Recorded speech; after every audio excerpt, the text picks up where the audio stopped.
Hello students, आप सभी का शम्य एकेडमी में बहुत बहुत स्वागत है। और आज की क्लास में हम लोग डिस्कस करने वाले हैं चैप्टर 1 का जो लास्ट एक्सरसाइज है। एक्सरसाइज या एग्जाम्पल्स, मिसलेनियस एग्जाम्पल्स दिए हुए हैं जो कि 41 से लेकर के आपके 51 तक के एग्जाम्पल्स हैं। उन पे हम लोग डिस्कशन करेंगे। तो आज का वीडियो केवल 41 से लेकर के 51 जो कि चैप्टर नंबर 1 के एग्जाम्पल्स हैं उन पर आधारित है। इससे पहले चैप्टर नंबर 1 की सारी एक्सरसाइजेज करा दी गई हैं। एक्सरसाइज 1.4 तक का सोल्यूशन आपको दे दिया गया है। जिन लोगों ने अभी तक ना देखा हो वो कृपया चैनल पर विजिट करके देख सकते हैं। तो चलिए शुरू करते हैं। देखिए, पहला जो क्वेश्चन यानी कि एग्जाम्पल 41 जो कह रहा है वो कह रहा है कि यहाँ पे R1 R2 जो है, R1 और R2 दो इक्विवेलेंस रिलेशंस हैं। Equivalence relation in set R। Set R में जो है दो इक्विवेलेंस रिलेशन आपको दिए हुए हैं जो कि R1 R2 हैं। ठीक है, तो आपको प्रूव करना है कि R1 इंटरसेक्शन R2 भी जो है क्या है, इक्विवेलेंस रिलेशन है। ठीक है, ये भी इक्विवेलेंस रिलेशन है क्योंकि सेट ए की बात की जा रही है। सेट ए में कोई सेट ए है। ठीक है, तो पहली बात तो यहाँ पे जो R1 R2 दिया हुआ है वो दोनों क्या है, इक्विवेलेंस रिलेशन है। और इक्विवेलेंस रिलेशन दिया हुआ है तो इसके अकॉर्डिंग हम लोग सोचें। देखिए, लेट कर लेते हैं, let A belongs to set A. अब क्योंकि ये इक्विवेलेंस रिलेशन है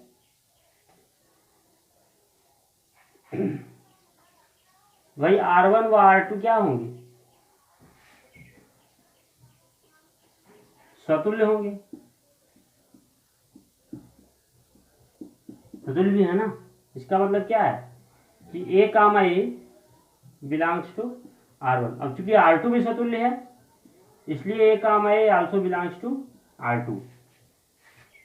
अब कोई भी वैल्यू है जो R1 में भी है R2 में भी है, इसका मतलब क्या है, जो ए कामा ए है वो इनके इंटरसेक्शन में भी बिलोंग करेगा। और इसका मतलब सीधे से है कि R1 इंटरसेक्शन R2 क्या है, स्वतुल्य है। क्या है ये,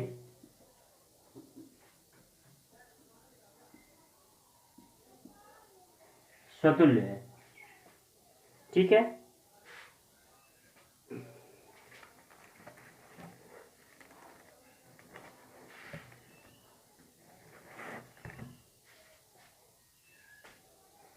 R1 और R2 क्या है, रिफ्लेक्सिव है। अब जो है स्वतुल्य तो दिखा दिया भाई, हमें दिखाना क्या है, इसको इक्विवेलेंस रिलेशन दिखाना है तो स्वतुल्य दिखा दिया गया। अब दूसरी चीज क्या करेंगे भाई, हम ले लेते हैं यहां से कि A B belongs to, bracket डिलेगा, बिलोंग्स टू ए, और R1 और R2 क्या है, सममित है यानी कि सिमेट्रिक है। सिमेट्रिक है तब की कंडीशन में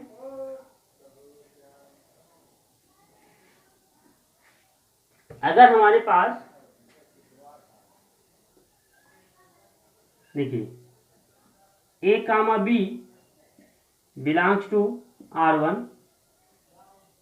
भाई अगर ये स्वतुल्य है तो क्या होगा, इसका मतलब सीधे से होगा कि बी कामा ए भी कहां से बिलोंग कर रहा है, R1 से कर रहा है। अब उसके बाद अब R2 भी जो है समतुल्य है,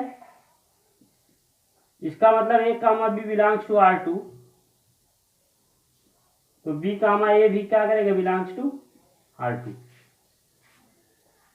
अब भाई A कामा B दोनों से बिलोंग कर रहा है और B कामा A दोनों से बिलोंग कर रहा है, इसका मतलब है कि A कामा B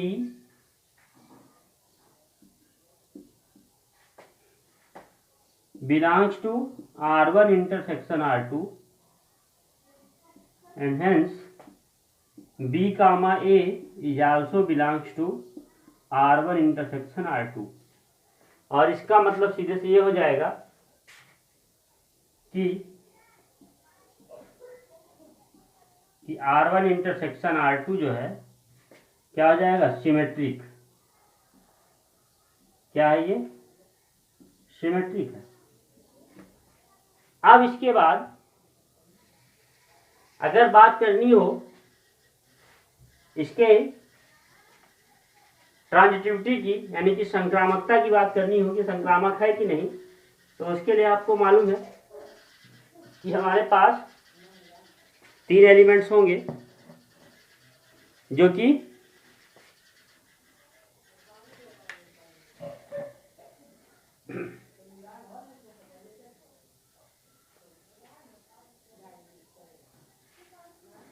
चलिए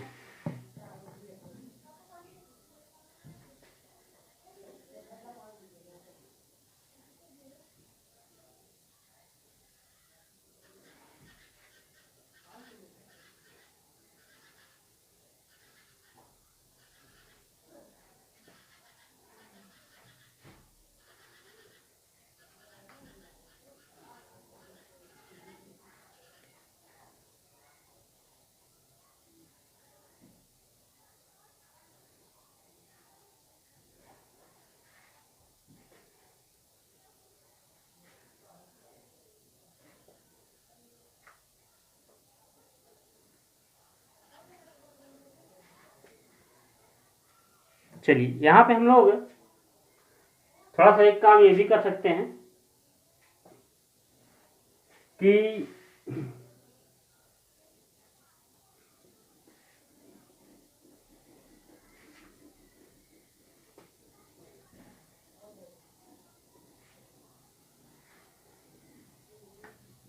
जी लेट कर लेते हैं कि भाई A B belongs to R1 intersection R2। अब इसका क्या मतलब है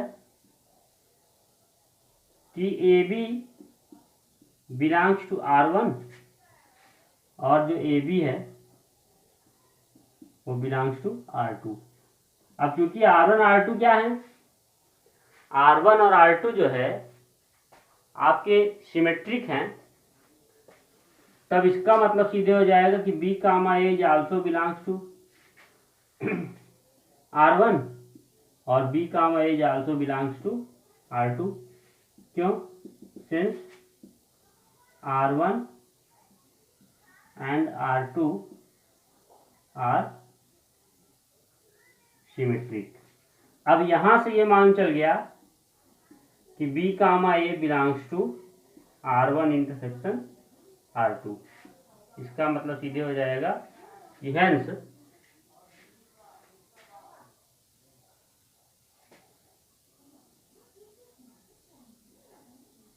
R1 intersection R2 is symmetric. ठीक है।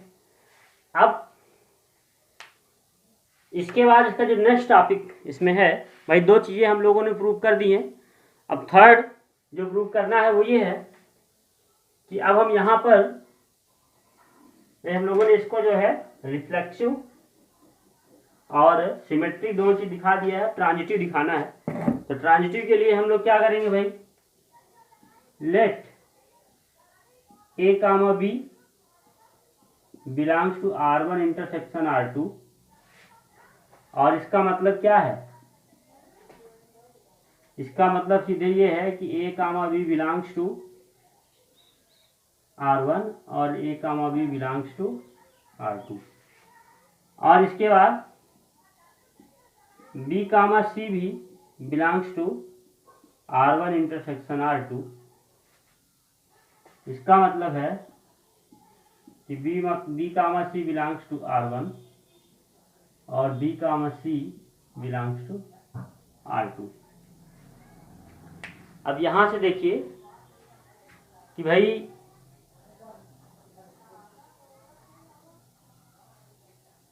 ये है, तो हमें दिखाना है ए और सी के बारे में। अब देखिएगा कि भाई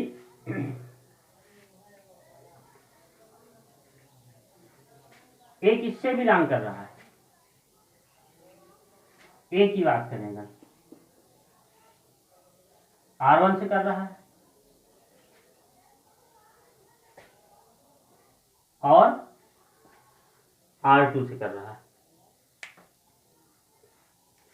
इसका मतलब है, थोड़ा इसको और समझें, अगर ए रिलेशन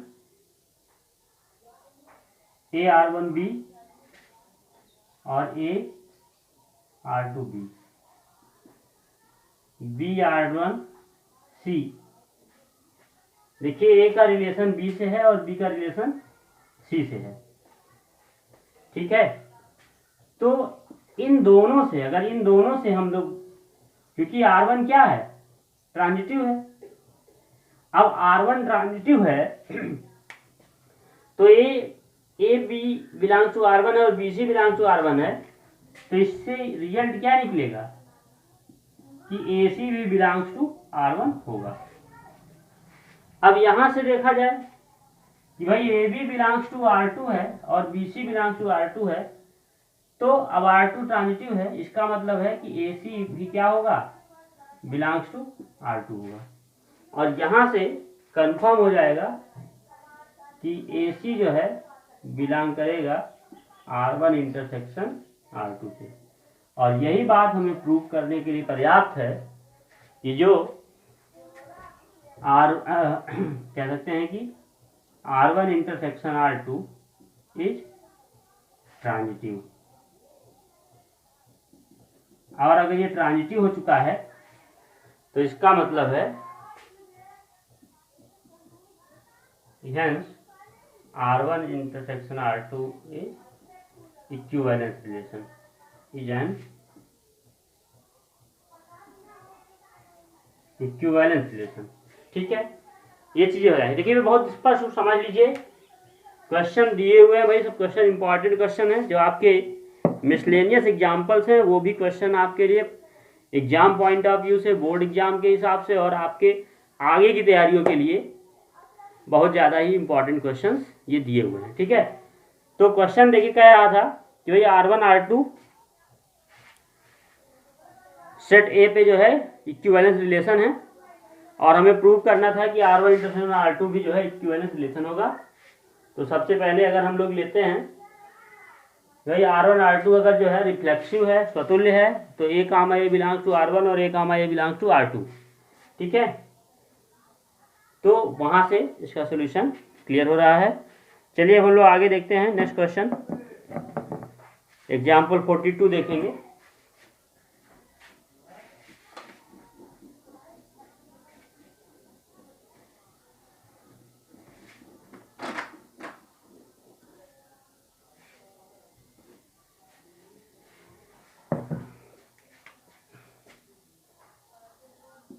देख लेते हैं एग्जाम्पल 42। देखिए इसमें कह रहा है कि मान लीजिए कि समुच्चय में धन पूर्णांकों के क्रमित युग्मों का एक संबंध R, यानी कि यहां पर जो रिलेशन दिया हुआ है वो क्रमित युग्मों का रिलेशन है ना। रिलेशन R जो दिया गया है वो किस तरह से है, एग्जाम्पल नंबर 2 में आपको रिलेशन R जो दिया गया है वो n क्रॉस n से n क्रॉस n पर रिलेशन है, ठीक है। और डिफाइंड है कुछ इस तरह से कि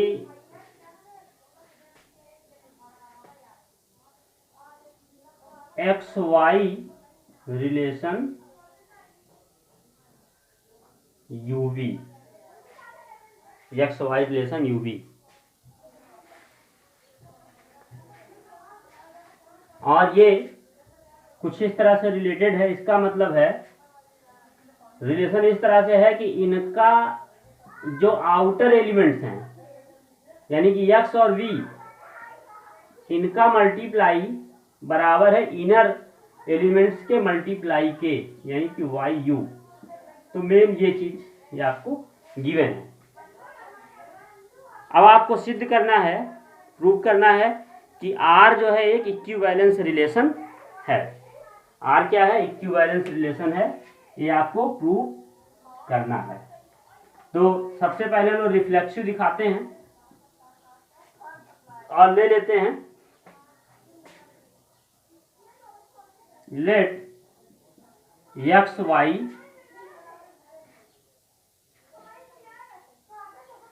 belongs to n cross n। ठीक है, तब जो है इसका मतलब ये है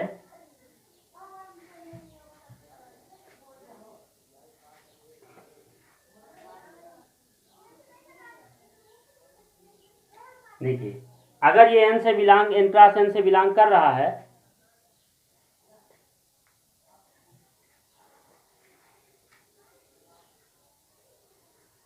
तो देख लेते हैं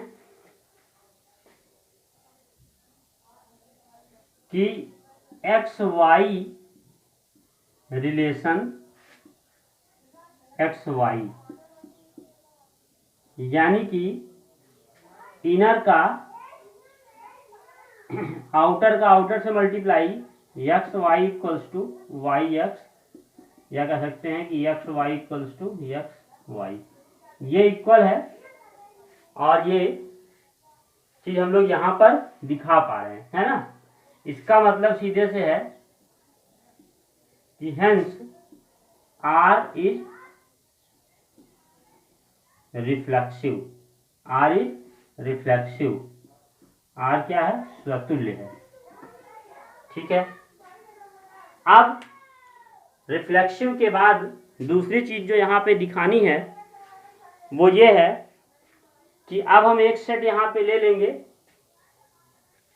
और उसको हम दिखाएंगे सिमेट्रिक, दिखाएंगे सिमेट्रिक के लिए हमारे पास दो एलिमेंट्स होने चाहिए। तो लेट कर ले रहे हैं कि भाई एक तो एक्स वाई हो ही गया, दूसरा यूवी,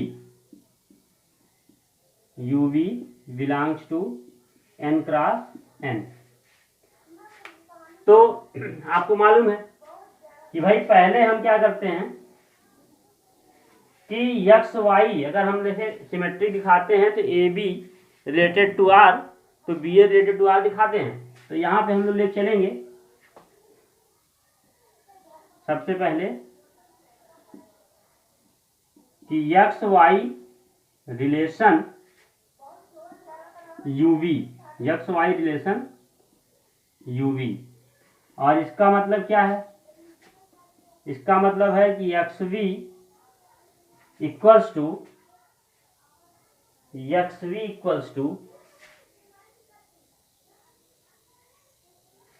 अंदर मल्टीप्लाई वाई यू, या इसको लिख सकते हैं हम लोग, क्या लिख सकते हैं? इसको हम लोग लिख सकते हैं कि v x equals to u y, v x equals to u y. ठीक है, या फिर इसको हम लिख सकते हैं कि यू वाई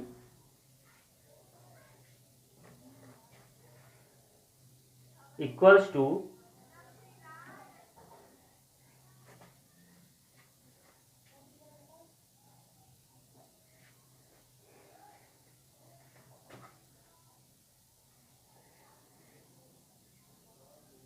वी एक्स। ठीक है, तो यहां से जो मिलेगा उसका मतलब क्या है कि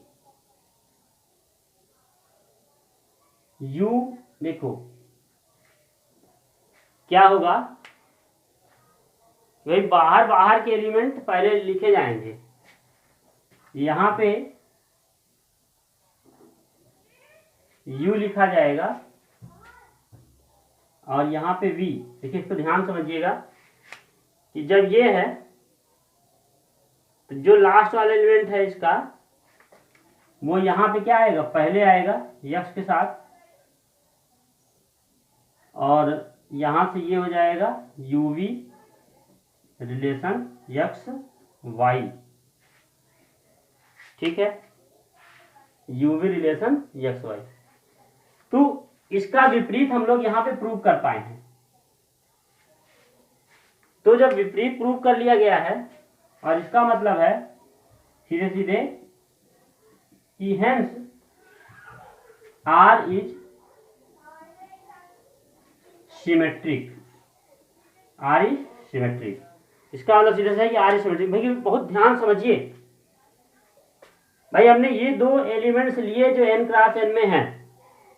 ठीक है, अब इसके बाद यक्स वाई रिलेशन यू भी हम लोग लेके चल चुके हैं। अब हमें दिखाना चाहिए था ये बराबर ये, यानी कि u v related x y. सबसे पहले ये लिखा गया, भाई जैसा परिभाषा है, डिफिनीशन जो इस फंक्शन की है कि भाई आउटर का मल्टीप्लाई और इनर का मल्टीप्लाई।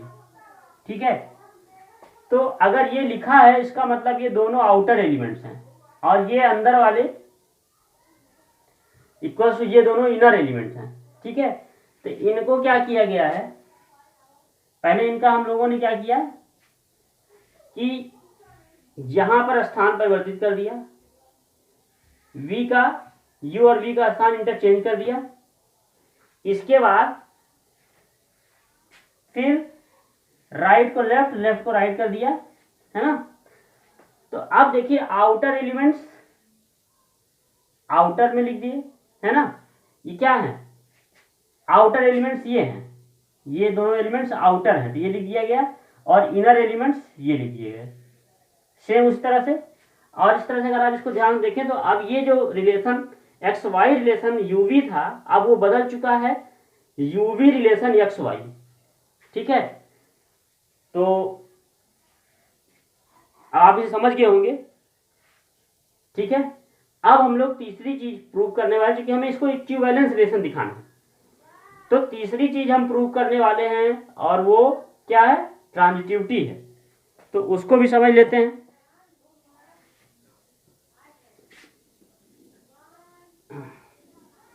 ट्रांजिटिविटी के लिए भी देख लेते हैं। देखिए इनका ट्रांजिटिविटी के लिए हम लोग फिर से तीन एलिमेंट्स यहां पे लेंगे, देख लेते हैं। लेट ले लेते हैं, let x y u v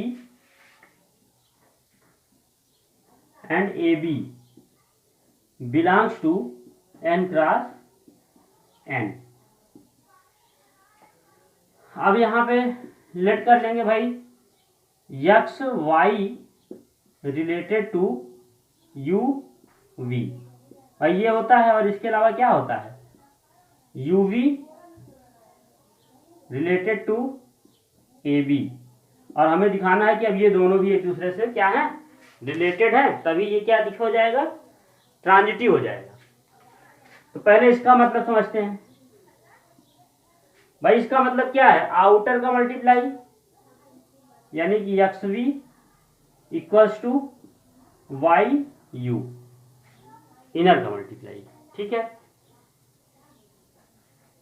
और इसका क्या मतलब है, इसका मतलब है कि भाई u B equals to v A. ठीक है, अब यहां पर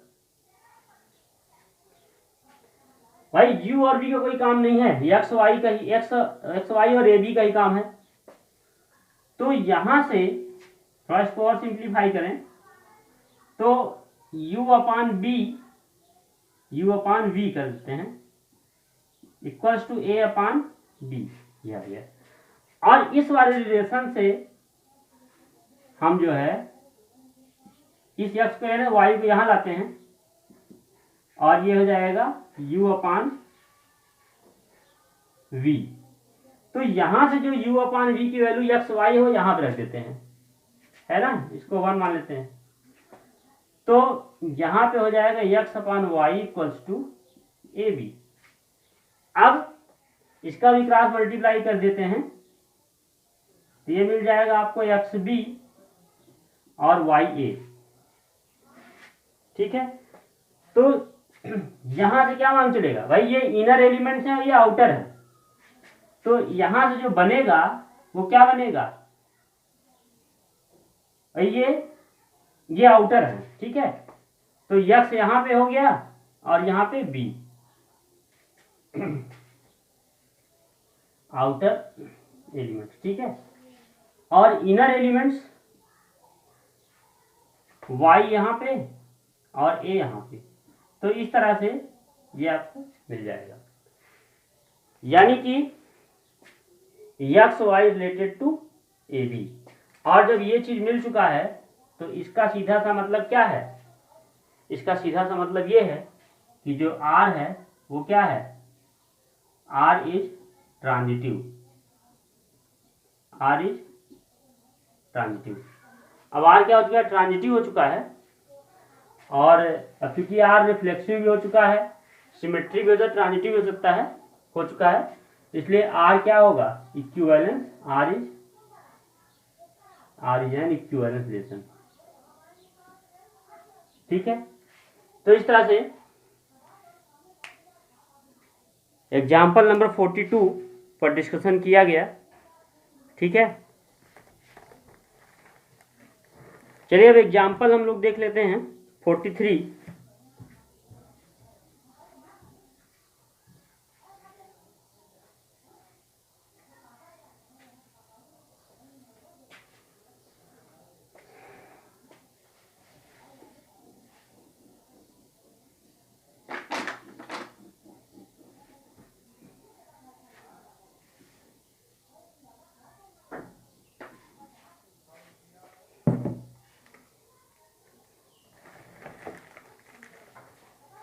देखिए एग्जाम्पल जो 43 है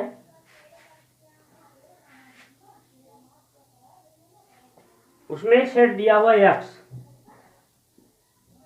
जिसमें एलिमेंट्स जो है 1 2 3 4 5 6 7 8 तक के एलिमेंट्स, 9 तक के एलिमेंट्स हैं, ठीक है। और जो एक रिलेशन दिया है R1 क्या है, x y such that x minus y क्या है, संख्या 3 से भाज्य है, 3 से भाज्य, यानी इनका जो डिफरेंस है एक्स वाई का वो 3 से क्या होगा, भाज्य होगा, ठीक है। अब इसके बाद जो R2 है, R2 कह रहा है कि x, y such that x y is subset of 1 4 7 या x y is subset of 2 5 8 फिर या फिर जो एक्स वाई है वो सबसेट है 3 6 9, ठीक है। अब देखिए पहले यहां से हम लोग वैल्यू निकाल लेते हैं, R1 में क्या आएगा, अब देख लो ये R1 में क्या आएगा,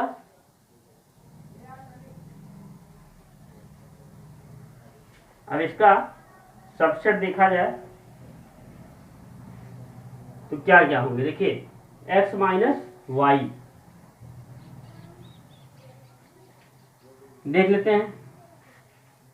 देखो जब 1 में से 4 या 4 में से 1 सब्ट्रैक्ट करेंगे तब 3 आएगा, फिर 1 के साथ 7, फिर 1 के साथ और कुछ आएगा नहीं, 1 के साथ हो गया। अब इसके बाद 2 में से अगर 5 सब्ट्रैक्ट करेंगे, 8 सब्ट्रैक्ट करेंगे तो आ जाएगा। इनका डिफरेंस जो भी आएगा सब जो है 3 से डिविजिबल है।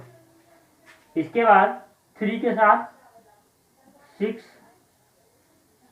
और 3 के साथ 9, ये भी डिविजिबल हो गए। 4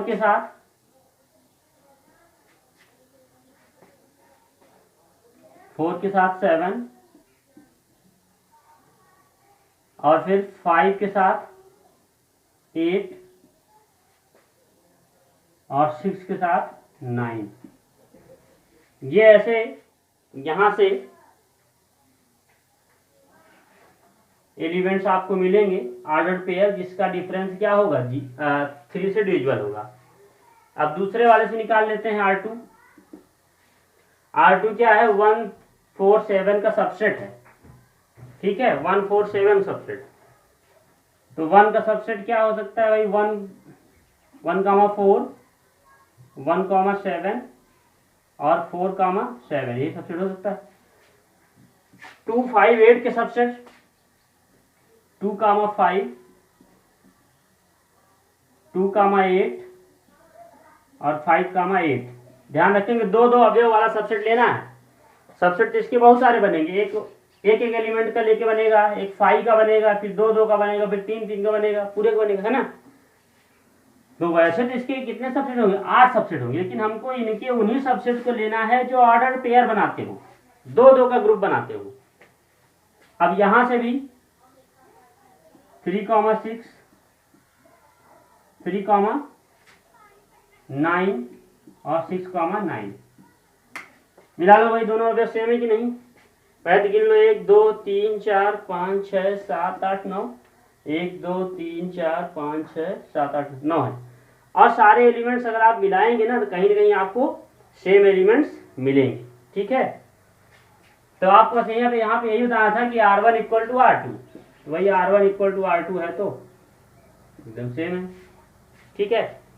तो ये हो गई बात एग्जाम्पल 43 की।